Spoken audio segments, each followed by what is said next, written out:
कल्कि भगवान विष्णु का आखिरी अवतार, जो कलयुग के सारे क्लेश खत्म करके सतयुग लाएगा। लेकिन इस भविष्यवाणी को समझने के लिए हमें यह समझना होगा कि हमारे पुराण लिखे कैसे गए हैं। शास्त्र सिर्फ कहानियां नहीं हैं, ये इंसानी दिमाग का आईना है जो 7 तरह की सोच पर आधारित है। लेकिन आज इस तर्क के युग में हम ये सब छोड़कर सीधा 8वें चरण पर पहुंच जाते हैं, और वो है तर्क। इसी तर्क से पुराने ग्रंथ हमें सिर्फ कहानियां लगते हैं, फिर भी लाखों लोग इन्हें सच मानते हैं। लेकिन क्यों?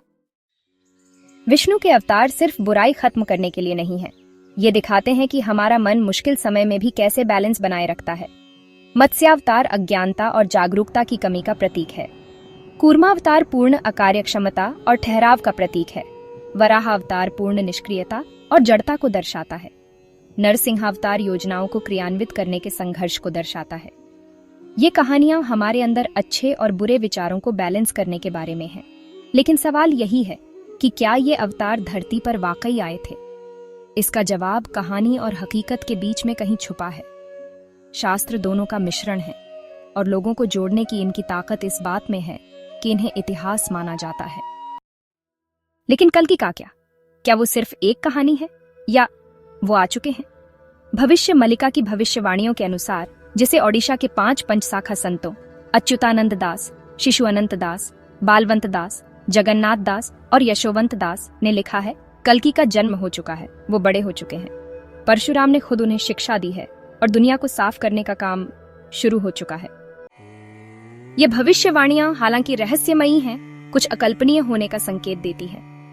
ये 2019 से 2030 तक के समय की बात करती है, एक ऐसा समय जिसमें भयानक उथल पुथल होगी, जिसे कल की लीला के रूप में याद किया जाएगा। कल की अवतार सिर्फ बुराई को मारने के बारे में नहीं है, बल्कि जीवन को पूरी तरह से रीसेट करने के बारे में है। पिछले अवतारों में विष्णु ब्राह्मण से क्षत्रिय फिर वैश्य बने।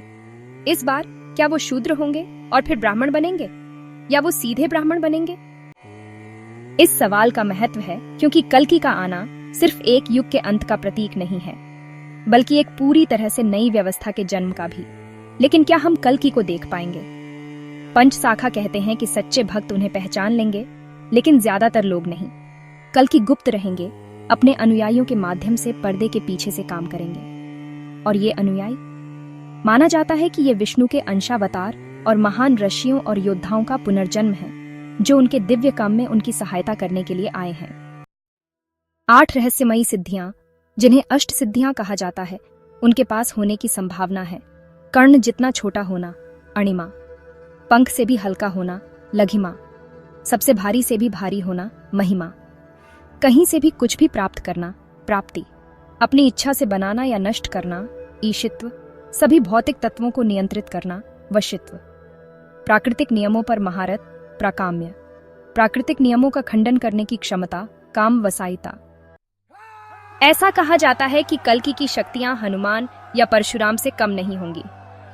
परशुराम, जो अपने विरोधियों को मन की गति से मार सकते थे। हनुमान, जो अपने शरीर को 100 फीट से ज्यादा बड़ा कर सकते थे। कल्कि में इतनी ताकत होगी कि वो दबंग हुए बिना हीरो जैसे दिखेंगे। विष्णु पुराण उनका वर्णन एक धूमकेतु की तरह करता है, अंधेरे से गुजरती हुई एक चीज जो दुष्टों का नाश करने और दुनिया को अशुद्धियों से मुक्त करने के लिए तैयार है।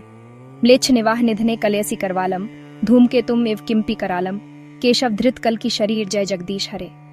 हे केशव, हे जगत के स्वामी, हे हरि, जिन्होंने कल्कि का रूप धारण किया है, आपको नमन। आप धूमकेतु के समान प्रकट होते हैं और कलयुग के अंत में दुष्टों का सर्वनाश करने के लिए एक भयानक तलवार धारण करते हैं।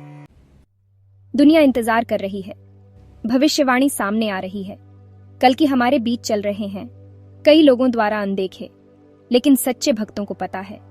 धर्म की स्थापना के लिए उनकी यात्रा शुरू हो गई है। क्या हम उन्हें समय आने पर पहचान पाएंगे?